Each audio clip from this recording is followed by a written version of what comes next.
abbaa warraa ofii alaa yeroo galu mana kootti jedhee kan yaadudha yoo ta'e, rarra'ee osoo hin taane rarraafatee yookaan immoo waanuma ta'e harkatti qabateetudha gara manaatti kan inni galuu qabu malee harka keessatti naqateetu galuu baateen jedhani. Kan koo kun akkasuma rarraafatee gala yeroo hundumaa. Warri abbaa manaa qabdanii yaadni kee sirriidha kan jettan kan falleessitanis immoo koomentii irratti naa qooda. Kan koo amma alaa galaa jirachuudha hojiirraa dhufaa jira sa'aatii maleedha kan inni bahu garuma waanuma karaa irratti argee muuzii fi qaaraa akkasumallee daabboo qabatee dhufee jechuudha. Guyyaa kaleessaa piizaa hojjechuufan isiniin jedhee viidiyoo isin hojjedhee ture akkamittiin akka piizaa soosii mana keessatti hojjetachuu dandeenyu. Itti aansuun immoo paartii tuusaa piizaa akkamittiin akka hojjettes immoo noo fidii jettanii turtanii isa kana isinii fidee jira. Laayik sheer gochuutiin aga xumuraatti turtii keessan ana waliin godha. Nagaan isiniif haa ta'u jirtu jarra. Yeroo jalqabaaf mana keenyatti warri dhuftan sabiskiraayib gochuutiin gara maatii keenyaatti dabalama. Hundi keessanuu laayikii godhaa. Akkasumallee sabiskiraayibii gochaan jirtanii deemaan jiru. Ija kooti ta'ee sinumatu gochaan jiru ta'ee hin beeku sabiskiraayibii godhaati. Nu jajjabeessaan isinin jedha. Amma viidiyoo kaleessaa irratti piizaa soosii mana keessatti akkamitti akka hojjetamuu danda'u isinitti agarsiiseen ture. Isin immoo paartii 2 akkamitti akka piizaas immoo hojjettu nutti agarsiisi yookaan immoo viidiyoo nuuf hojjedhu jettanii turtanii kunoo bakka kanatti bukoo bukeeffachuu fi ani daakuu haguma naga'eedha kan ani godhadhe burcuqqoo 2 qofaadha jechuudha. Baay'ee hin barbaadu beeksisabas hin qabnu. As kanatti astuutu naa bukeessaa jira xiqqooshee qubni koo waan na jalaa rukuteen beeku qubni wayii na dhukkubaarti torbii kana keessa kanaaf isheen akka isheen naa bukeessitu hin godhe. Wantooti itti dabalamee daakuu burcuqqoo 2 fayyadamee isa booda ashaboo ashaboo maankaa ishee xiqqoo tokko sukkaara maankaa ishee xiqqoo tokko innis ashaboon tokko ta'ee sukkaarri immoo 2 ta'uu qaba. Akkasuma immoo gimmaasha maankaa isa guddaa irshuu gimmaasha maankaa isa guddaa ammas immoo piikin paawudarii itti dabalee erga bukeessee zayitii xiqqootti fayyadame zayitii itti dabalee booda haala kanaan bukoo qadaadee fooxaatti uffisee feestaalii jala oolchee qilleensa akka hin galle yookaan immoo dafee akka kufnuu jedhuu fi amma bakka kanatti immoo isaa hojjechuuf jechuudha galgalaa'ee jira. Ani kanan barbaade iraataa fi piizaan kan nyaatamu iraata irratti akkasumallee misaa irratti jechuudha. Ani immoo iraata irratti hin barbaade. Egaa abbaa warraa guyyaas immoo misaa hin dhufu galgaluma wanti inni dhufu waan ta'eef sarpiraayizii gochuu barbaade. Akkasuma garuu firiidemii ta'a hin achi akkuma gubbaa irratti argitanii shunkurtii haala kanaatiin shunkurtiitti fi gagaafaan koo qullubbii diimaa jechuudha ni beektu seenuu. Ereseetiin akkasitti kukkutee tokkuma fayyadamuu barbaada. Itti aansuun immoo timaatimii tokko na barbaachisa. Ani haga naga'u yookaan immoo akka biita saba kootti kanan hojjechaa jiru baay'inaan yoo hojjettanis ta'ee xixiqqeessitanii ishee akka mana madaamii keessatti hojjechaa turres yoo barbaadan aga isin ga'u saayizii keessan isintu murteeffata. Ani garuu akkamittiin akka hojjetamu qofa warri barbaadanii ilaaltanii karaa namni isiniin jedhe kanaan osoo hojjettanii illammaffaa piizaan mana keessaniitiin bahu yoo ajajattanillee piizaa malee nyaattani baay'ee waan mi'aawuu fi achi timaatimii keessa isaan baase bishaan isaa jechuudha. Maaliif akka inni bishaan nu jala hin goone yookaan immoo hin cuunfamarra keessatti irra isaa keessa bichaa barbaade bishaanichi san timaatimii keessaa baase immoo qodaatti naqee firiijii keessa kaa'ee yeroo biraa waxiif fayyadamuu dandeenya jechuudha. Nuuroo bazadee. Kunis kana qaaraa kukkutaa miciraan isaa keessaa yaasee inguba waan ta'eefu amma bakka kanatti abbaa warraa bakka hojiitii dhufee asseenachi seenii na dhaabee kunoo akkasitti dhufee anuu qaaraa fideen dhufee jedheetu natti fakkaraati jira jechuudha. Kun akkuma argitanii beekaan akkas godhe malee inni kaameraa hin sodaatu. Nan qabiinii harki koo qaaraadha nama gubaa jechaan immoo jira. Qaarichi garuu baay'ee tokko sururra nama hidha hin gubannani kukkutaa yeroo kun akkuma argitanii. Egaa magaalaa keessa yeroo deeman galgala daabboon hin jira, qaaraan hin jira, muuziin hin jira karaa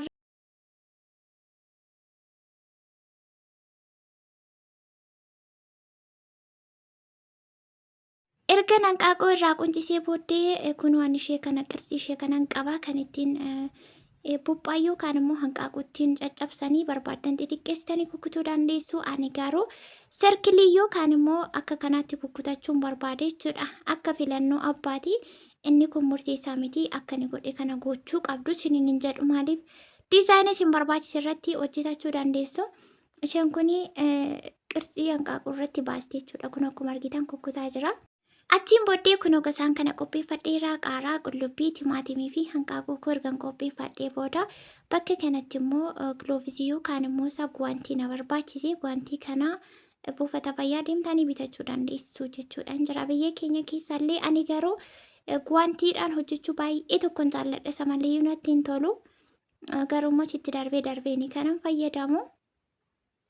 Amma kunoo bukichi haala kanaatiin koffi jedhee bareedee jira jechuudha. Sirriitti kof jechuu qaba. Maaliif yoo micciiramee qixxaa ta'a namatti hin tolu. Agamillee yoo waan mi'aawu itti gootan hin mi'aawu. Kunoo haala kanaatiin bukaayee koffi jedhee sirriitti keessisaa fa'aa jedheetu jira. Kuni daakuu burcuqqoo lama qofaadhaan kanan fayyadame. Yeroo itti aanus immoo paartii kabraa isinitti agarsiisuu nan danda'a jechuudha. Ammaaf garuu har'aaf garuu akkuma isiniin jedhee abbaa warraatu piisaa baay'ee jaallata. Yeroo baay'ee piisaa roonni jedhu bakka na dabbara. Maaliif hojjedhee yeroo sanatti kenneef natti tola. Garuu nama jechuu madidee bakka nama jechuu didee har'a akka carraa ta'ee irra bahee haga tokko yaalee jira. Yeroo itti aanu immoo kan kanarraan wantoota barbaachisan hunda guutee nan hojjedhaa hidheetiin keessa kootti yaadaati jira. Biyya keenya keessa kun hin jiru sun hin jiru jechuurra waanuma qabnuun fayyadamuu dandeenya. As kanatti immoo otoo piisaa sana sirreessi yookaan bukoo sana sirreessiin intinaa banachuutii qabna ovenii banachuutii qabnaa jechuudha. Piisaan kun egaa ilee biddeenaa irratti illee hojjetamaa jedhu namoonni tokko tokko achirratti yaalees hin beeku. Ani immoo kana waan hin qabuuf kanatti hojjetachuu barbaade. Eelee biddeenaa irrattis immoo hojjechuu dandeessu. Inni guddaan bukoonaa bilchaatudha malee waan biraa miti. Achi irraaf jalatti banee jira dirqama ho'uu qaba waan ta'eef. Maaliif bukicha fideewoon as keessa galchee banee irratti erga keessa galchee yoon banee turuu danda'a yookaan immoo saachi keessatti hin ta'u waan ta'e qorraatti dibamee sirrii mitiire akkasiifidha. Achiin booddee duqeetii fayyadamee jira. Ani xaawulaa kana isa akka mana madaamii keessaa ni beektu mitiire isa nan qaba. Yoo kana qabaannis immoo rakkoon qabu tirii galagalchitanii achirratti gochuu dandeessu. Inni guddaan fedhii qabaachuudha. San booddee meeshaa piizaa ittiin hojjetanii diizaayinii garaagaraa ittiin baasan illee nan qabani jechuudha. Ammaaf garuu waanuma asirratti argitan kanatu na barbaachisa iyyuuni. Iraannis gaheeraa akkasumallee immoo astuun suuqii keessatti na waamaa jirti. Isheen immoo hin beektu wanti xiqqoo malee hin beektu gatiisa. Gabaan immoo yookaan immoo suuqiin immoo kan nagadamu galgalaa fi ganamadha. Guyyaa badaa miti kanaafuu galgalaa'ee jira. Kunoo haala kanaatiin piizaa koo asirratti bukoosaa diddiirsee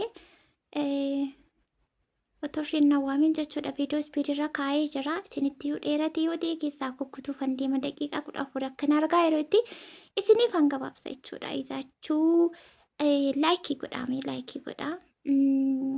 Amma kana irraa kuta xiyyoo sanaan isheen irraan kuta. Isheen kunillee piizaa hojjetan sirriitti sarkilii yookaan immoo isa geengoo gootee kanarraa kuttu.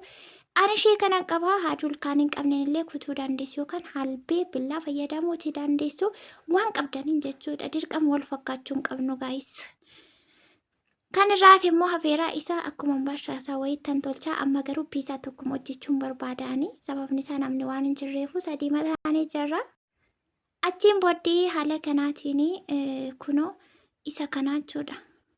Paatiraa isa kanadha kan koo beektu kanas immoo zayitii xiqqoo ishee erganitti qabaa godhee daakuu xiqqoo ishee irra keessa naqaa. Maaliif akka hin qabanneedhaa fi daakuu nan baay'ise garuu sooftiidhaan irraatii qalalli godhee kunoo amma irra kaayitiin jira. San booddee foorkii yookaan immoo maankaa gaaf sadeetiin gadi caqqi godheen gaazii keessa galchuufan amma too wantoota barbaachisan sanarraan kaayin. Sababni isaayyuu otoo jallisaa qas jedhee hin diimatiin yookaan immoo isaa xiqqoo ishee cafin jedheen yoo ture inni irra keessa nam'ee timaatimiin akkasumallee buuphaan sun immoo hin goggogaroo sana hin goggogaa jechuudha. Waluma faana hin fokkisallee mi'aawullee. Kanaaf erganii foorkii yookaan maankaa gaafa sadiin akka kanatti caqqi godhee zim jedhee akkasumatti qixxaa masaa keessa kaa'a. Daqiiqaa 5 haga 7 kan hin caallee xiqqooma ishee jallisaa cafaa jechuun barbaachisaa jechuudha. Bukoonsaa sirriitti kofjechuu qaba garuu amma laalaa jallisaa diimatee jira. Argitaanii akkasitti diimatee jira. Maaliif bukoorra yoo timaatimii faa buuphaa fa naqani walitti boo'eetu hin cafalliqama cilfiqqa jedha jechuudha.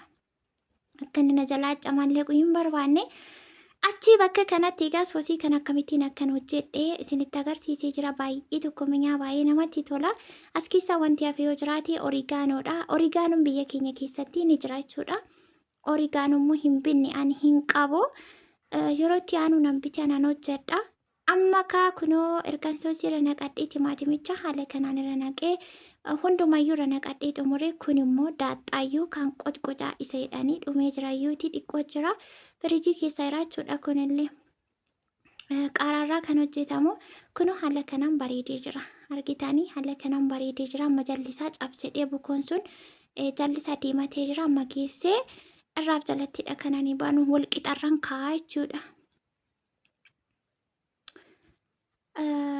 Wal qixarra kaa'ee daqiiqaa muraasan kaa'amaalii fi bukoonsas baay'ee tokko bareedee jira. Akkasuma immoo duraanis keessa kaa'een baase waan ta'eef daqiiqaa dheeraa hin barbaadu akka gogogu hin barbaadu. Asirratti wanti naafee chiiziidha. Nuti immoo chiizii hin qabnu. Yoo barbaadanii aallee fayyadamuutiin ni danda'ama. Isa kana kanaaf ani hin qophoofne yeroo itti aanuu fi ammaaf waan hin qabuunan hojjetachaati jira jechuudha.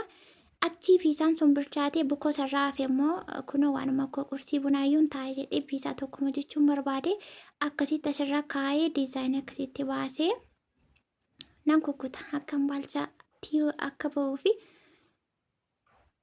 kukkuteen akka kanaatti xiqqoo xiqqoo ishee jechuudha. Booda yeroo bishaatu yeroo muraan akka caccabnetti qirsiitti baasee ofiisaa akka wal gadhiisutti jechuudha.